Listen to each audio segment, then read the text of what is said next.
à tous et bienvenue dans cette nouvelle vidéo sur ma chaîne Emilyresque pour mon bilan de lecture depuis le début de l'année 2025. Donc c'est un peu mon bilan de lecture pré-rentrée scolaire et vous allez voir c'est pas bien fourni puisque ça a été un peu compliqué niveau lecture cette année, mais je tenais quand même à vous présenter les lectures que j'ai pu faire parce que globalement ça a été de très bonnes lectures voire coup de cœur. Donc voilà, si ça peut vous donner envie. Donc je vous laisse tout de suite avec la suite de la vidéo.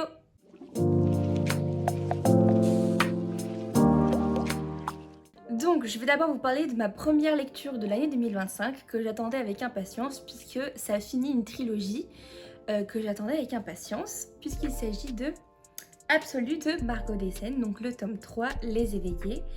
Je crois que c'est le plus gros de tous, il fait 700 pages presque. Et si vous suivez un peu ma chaîne YouTube ou mon compte Instagram, vous savez que j'adore cette saga. Je ne sais que dire. Si vous aimez la dystopie, la SF, il y a quand même un peu de politique, ça fait un peu penser à Hunger Games. Si ça vous attire, dites-vous que potentiellement vous allez bien aimer. Si je vous fais un peu le pitch pour en tout cas le tome 1, en fait c'est des jeunes gens qui vont être envoyés dans ce qu'on appelle la zone. Donc c'est un endroit fortifié qui abrite la chose, donc c'est une créature, un monstre un peu entre guillemets, qu'il faut qu'ils tuent, voilà. Et donc chaque année c'est des jeunes qui sont sélectionnés, qui sont dans cette zone pour tuer cette chose depuis des années. Et voilà, on va un peu suivre cette histoire. Et là, moi j'ai beaucoup apprécié ce tome. La fin m'a brisé le cœur, mais elle était incroyable quand même. On découvre quand même petit à petit au fil des tomes un peu plus les personnages un peu plus secondaires. Donc là le tome 3 c'est forcément un peu le dénouement, donc c'est un peu ce qu'on attend, donc on est forcément accroché à chaque page, mais il y a quand même un aspect amitié, un peu d'amour, un peu de politique, de l'aventure, de l'action. C'est absolument incroyable. Si vous ne connaissez pas cette saga, je vous recommande à 100%. Donc voilà, ma première lecture de l'année 2025, c'était Absolu les Éveillés. Et j'ai évidemment mis 5 étoiles puisque la saga dans son entièreté est évidemment un coup de cœur et a eu 5 étoiles pour chaque tome. Donc voilà, je vous le recommande à 100 000%. Si vous attendiez que la saga soit terminée pour vous lancer dedans, vous n'avez plus aucune excuse. Un autre livre que j'ai lu et qui s'intègre dans une saga, puisqu'il s'agit de La femme de ménage. Donc Les secrets de la femme de ménage, c'est le tome 2 de Freda McFadden. Et alors si vous avez lu le tome 1 de La femme de ménage, peut-être comme moi vous étiez un peu sceptique à l'idée que ce soit redondant et qu'on ait un peu forcément la même DA, le même cheminement de pensée, puisque si vous avez lu le tome 1, il n'y a pas 12 000 solutions à potentiellement ce qui va se passer dans le tome 2. Et en fait, j'ai été bien surprise, j'ai quand même beaucoup aimé ce tome, même s'il y avait des trucs qui étaient plus ou moins prévisibles, parce que comme j'ai dit, si vous avez lu le tome 1, vous savez un peu vers quoi vous allez. Mais j'ai quand même beaucoup aimé ce tome, c'était pas vraiment pareil que le tome 1 finalement, je trouve que c'est quand même différent. Je l'ai pas autant apprécié que le tome 1, parce que le tome 1 c'est quand même une découverte, quelque chose. Mais je compte quand même continuer la saga puisqu'il y a le tome 3 qui sort en format poche en octobre. Donc j'attendais qu'il sorte en poche pour me le procurer. Et je vous en dirai des nouvelles. Potentiellement sur mon compte Instagram, donc n'hésitez pas à aller me suivre sur mon compte Instagram que j'affiche juste ici pour mes futurs updates de mes prochaines lectures qui j'espère seront un peu plus riches en cette fin d'année.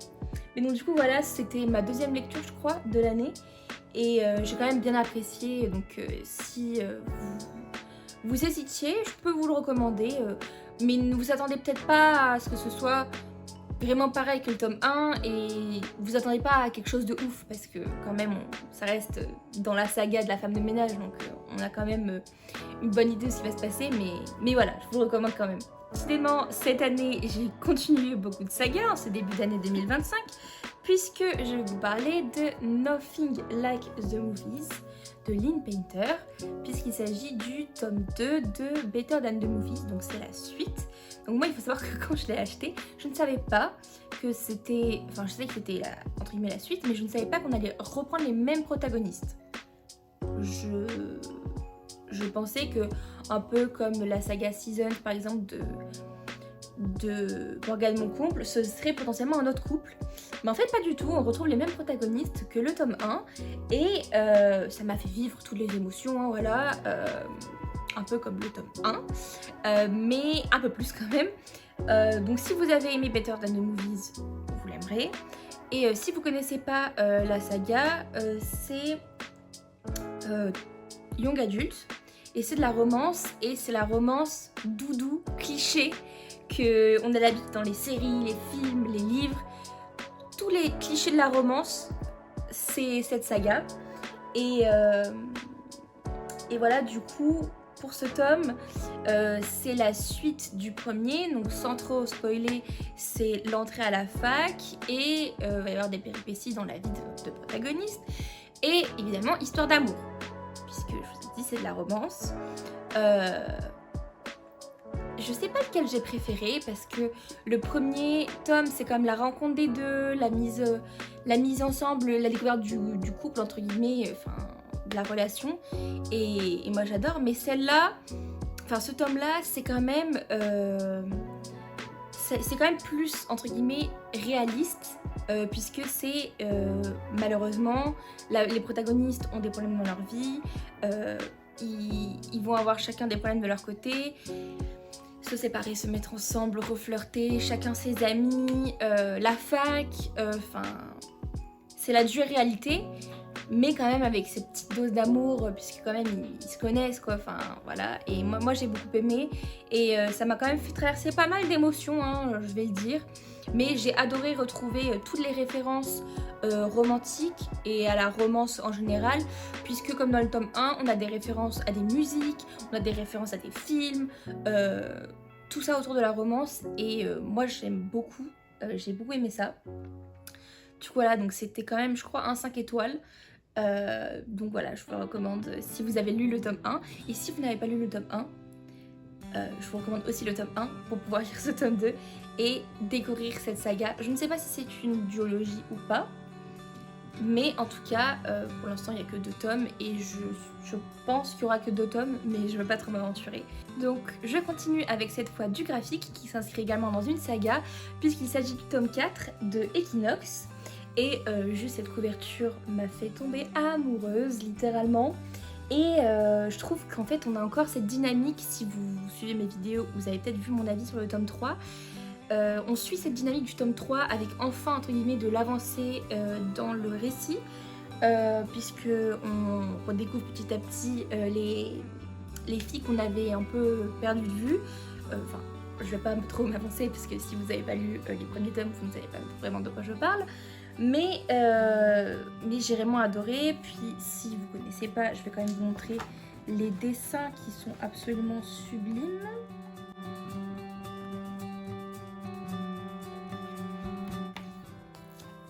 Voilà, donc pour moi c'était clairement un 5 étoiles parce que littéralement on s'en va vers quelque chose de bien mieux que par exemple le deuxième tome que j'avais beaucoup moins aimé.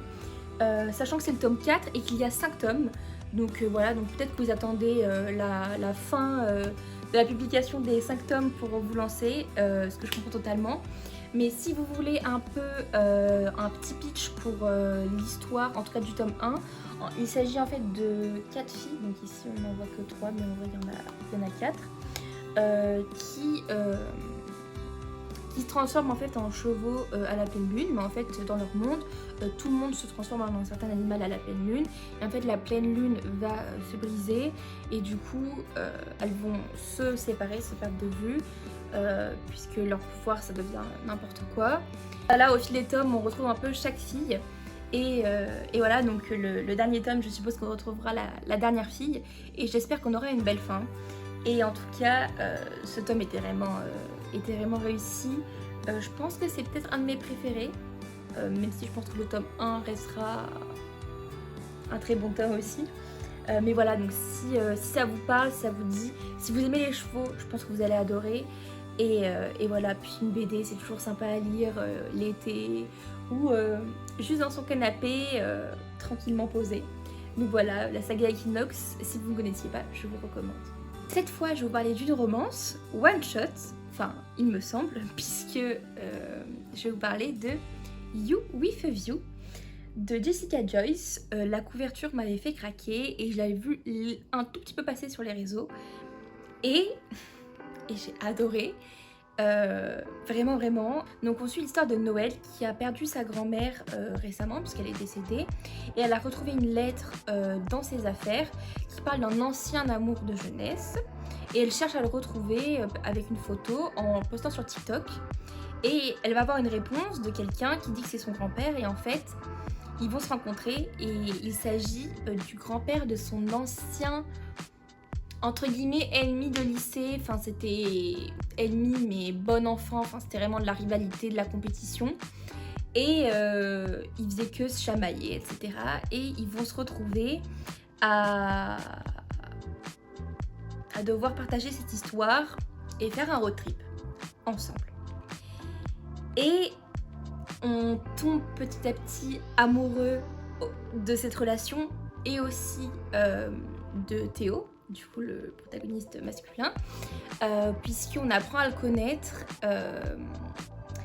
et je trouve que c'est très vrai parce que Noël n'est pas dans une situation idéale, idyllique comme beaucoup de protagonistes souvent dans des romances, et Théo aussi. Et c'est quand même cette part de vérité qui peut nous parler, qui m'a touchée, en plus de l'histoire des grands-parents qui forcément touche, même si c'est pas ce qui m'a le plus touchée, parce que je trouvais qu'il en manquait un peu de cette dimension souvenir, émotion, se rapprocher de sa grand-mère, même si on le voit un peu plus à la fin. Mais c'est quand même un excellent livre. Je crois que je lui ai mis 5 sur 5 parce que j'ai quand même adoré. Et à la fin, on se fait un peu traîner dans toutes les émotions. Mais voilà. Je vous le recommande. Ça parle un peu quand même de TikTok, donc c'est un peu fun. C'est notre génération. Moi, ça m'a fait beaucoup rire, tout autant que passer par plein d'émotions. Et c'est ce que j'aime dans un roman. Du coup, voilà, j'ai beaucoup aimé ce roman. Alors maintenant, je vais vous parler d'un roman que j'ai acheté à sa sortie et que je me suis plus ou moins empressée de lire, puisqu'il s'agit d'une autrice que j'apprécie beaucoup. C'est Le tourbillon des possibles de Clara Hérault. Et j'ai encore pas les mots, je pense, pour vous le décrire parce que je l'ai fini il y a pas très longtemps. Et ça me parle parce qu'on parle de... Comme le dit l'autrice à la fin, on parle des années vingtaine qui souvent sont pas représentées dans les livres. Souvent on a des romances sur le lycée, le collège, les premières années à la fac et encore. Et en fait, qu'est-ce qui se passe quand on a fini nos études? C'est le cas de Léonie qui vient de finir son master de cinéma et qui se retrouve à chercher du taf. Et elle doit quitter Paris pour retourner chez sa mère à Ardelot, vers Boulogne-sur-Mer. Et je ne peux que m'associer à elle. Et c'est tellement parlant, il y a des histoires d'amour. On a perdu de vue des gens, des amis, des anciens amis du lycée, que finalement on retrouve parce qu'on retourne dans sa ville natale. Mais en fait, on sait même pas ce qu'ils sont devenus. On a perdu le contact et voilà. En même temps, on cherche du travail, c'est compliqué parce qu'on veut quand même une bonne boîte. Mais en même temps, c'est compliqué parce qu'on n'a pas d'expérience, donc forcément on sera pas pris.